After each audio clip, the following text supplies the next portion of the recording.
Closing in on Mount Suribachi on Iwo Jima, the 5th United States Marine Division fires on Japanese gun emplacements studding the mountain.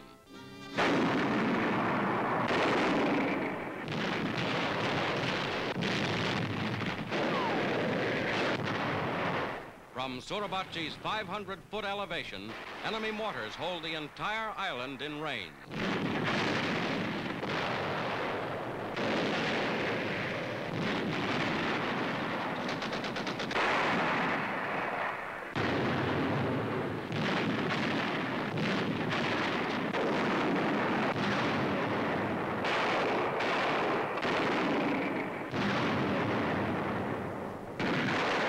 The Navy backs up land artillery, giving cover to the 40,000 Marines fighting on shore.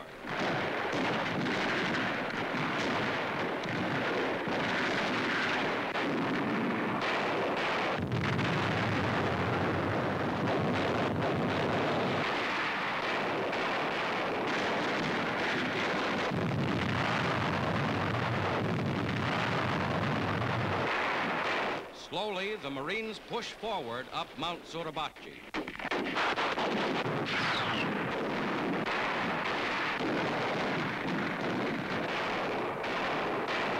With enemy bullets inches overhead, wounded are cared for by medical corpsmen.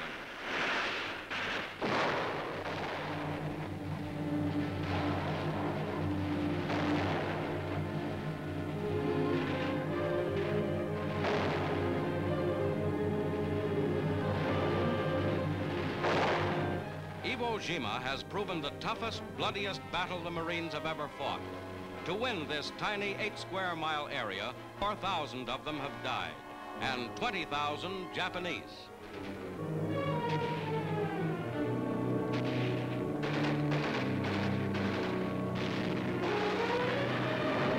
The attack never slackens. Now Mount Suribachi is smeared by Navy dive bombers.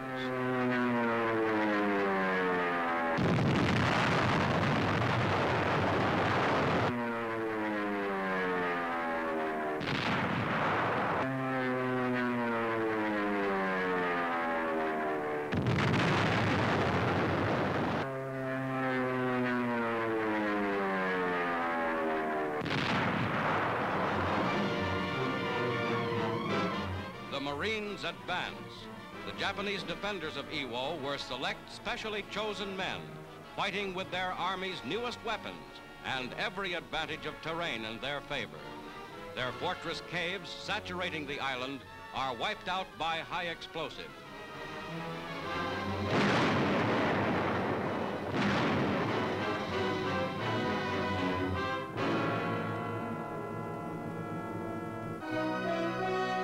Iwo Jima is conquered. Only isolated snipers remain. Its airstrips are already in use by American superfortresses. Atop Mount Suribachi, this flag is 625 miles from Tokyo.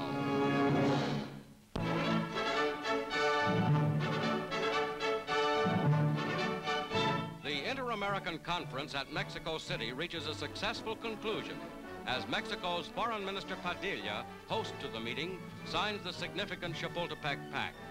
Distinguished statesmen of the Americas applaud. Senor Pedro Veloso signs the pact for Brazil, followed by representatives of Cuba and Peru among the 20 nations taking part in this important hemisphere conference.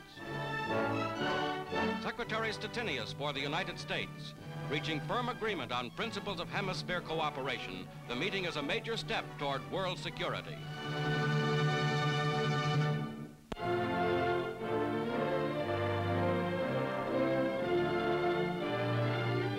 The United States Navy's Task Force 58 plows through heavy seas to open a full-scale air offensive against the Japanese homeland.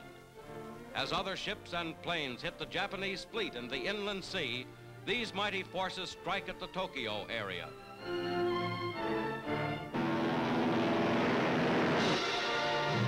Over 1,200 planes prepare for the attack. Navy and Marine pilots take off into the instant peril of heavy clouds, rain, and snow. Their air mission itself, across the storm-tossed waters and into the gunfire over Tokyo, is an epic of courage and organization.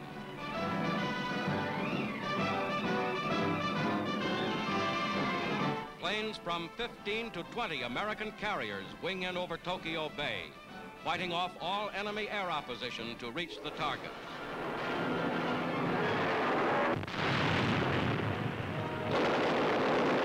Docks, storage bases, air depots, and ammunition dumps are hit by bombs and bullets.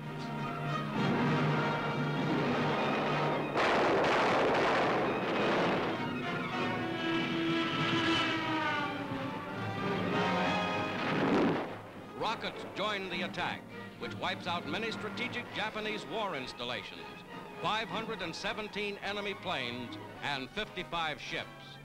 9 American planes are lost.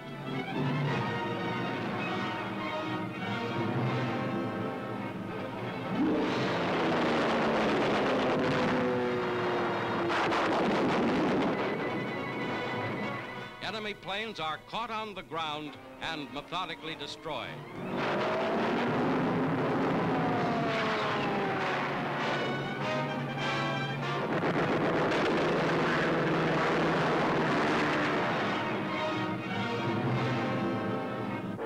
Mount Fujiyama looks down on Tokyo's hard-hit war industries.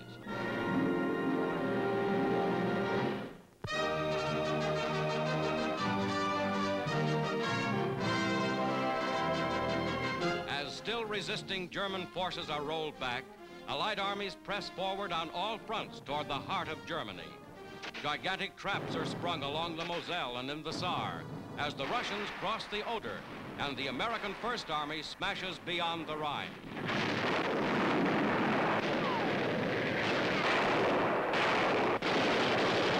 Here, the Rohr River, last major barrier before the Rhine, is crossed in force by infantry and armored elements of the United States Ninth Army. A vital phase of what Berlin has called the greatest of West Front offensives. The battle-scarred German town of Linich is cleaned up.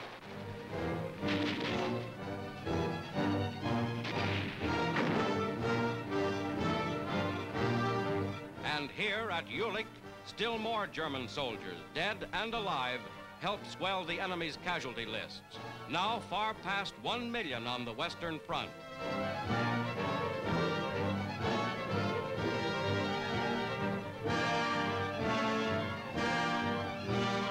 Amid a shambles of silence and emptiness, the German people are learning what warfare means.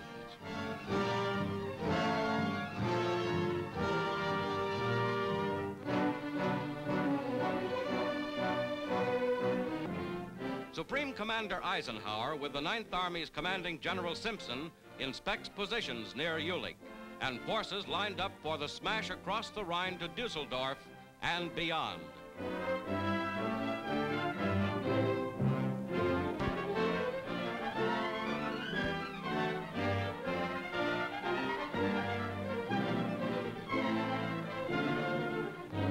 As a security measure, civilians are assembled for questioning, but they are few compared to the mounting toll of captured German soldiers.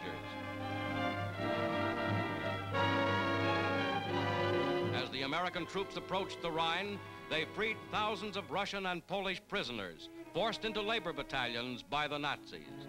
Now, an end to captivity and new Allied friends.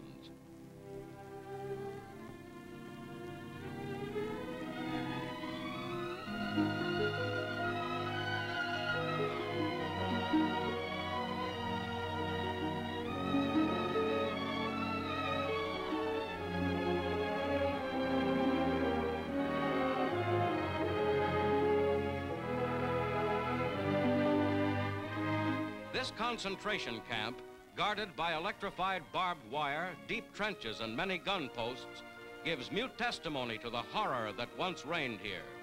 The Nazis, capable of this, are also capable of a desperate last-ditch fight to save their own skins. But their defeat is inevitable.